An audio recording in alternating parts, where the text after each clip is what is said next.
Welcome to the last breakfast. Please enjoy the video. In this video, I will explain how to get a medium rare steak. First, ensure your steak is at room temperature and completely dry. This helps achieve a beautiful crust. Next, season both sides generously with salt and freshly ground black pepper.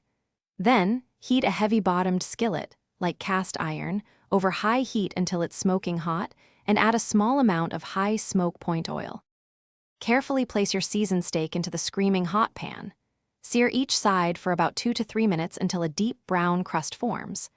Don't forget to use tongs to sear the edges for approximately 1 minute.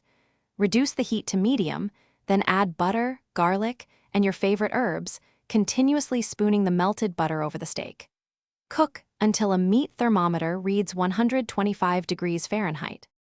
Once your steak reaches an internal temperature of 125 degrees Fahrenheit, immediately remove it from the heat.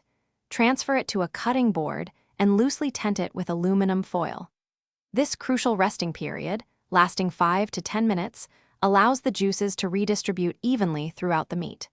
Skipping this step can result in a dry steak, so patience is key for maximum juiciness. After its well-deserved rest, it's time to slice your steak. Always slice against the grain. This shortens the muscle fibers, making each bite incredibly tender. You'll see a beautiful warm, red center, confirming that you've achieved a perfect medium rare.